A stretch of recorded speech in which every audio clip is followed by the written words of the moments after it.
அஸ்ஸலாமு அலைக்கும் வரஹ்மத்துல்லாஹி வபரகாத்துஹு. குழலினிது யாழினிது என்பர்த்தம் மக்கள் மழலை சொல் கேளாதோர் அப்படின்னு சொல்லுவாங்க. அந்த மாதிரி நம்ம எவ்வளோ ஒரு கஷ்டத்துலேயும் கவலையிலையும் இருந்தாலும் ஒரு குழந்தையுடைய புன் சிரிப்பை பார்த்தோம்னா, அந்த குழந்தையோட நம்ம டைம் ஸ்பெண்ட் பண்ணோம்னா, நம்முடைய கஷ்டம் கவலை எல்லாத்தையும் மறந்து நம்மளும் அந்த குழந்தையோட ஒரு குழந்தையா விளையாட ஆரம்பிச்சிடுவோம் இல்லையா? ஸோ அப்படிப்பட்ட குழந்தைங்களுடைய பாதுகாப்புக்காக இப்ராஹிம் அலைஹிஸ்ஸலாம் மற்றும் முகமது நபி ஸல்லல்லாஹு அலைஹி வஸல்லம் இவங்க 2 பேரும் குழந்தைகளுடைய பாதுகாப்புக்காக ஒரு துவாவை நம்மளுக்கு கற்றுக் கொடுத்துருக்காங்க.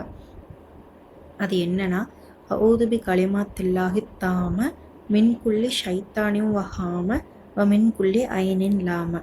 இதனுடைய மீனிங் அப்படின்னு பார்த்தோம்னா, அல்லாஹுடைய பரிபூரணமான வார்த்தைகளை கொண்டு ஒவ்வொரு ஷைத்தானிடமிருந்தும் நச்சு பிராணிகளிடமிருந்தும் தீய எண்ணத்துடன் தீண்டும் கண்ணிலிருந்தும் எம்மை படைத்த இறைவனிடம் பாதுகாப்பு தேடுகிறேன். இதனுடைய ஆதாரம் அப்படின்னு பார்த்தோம்னா புகாரி 3371 இருக்குது.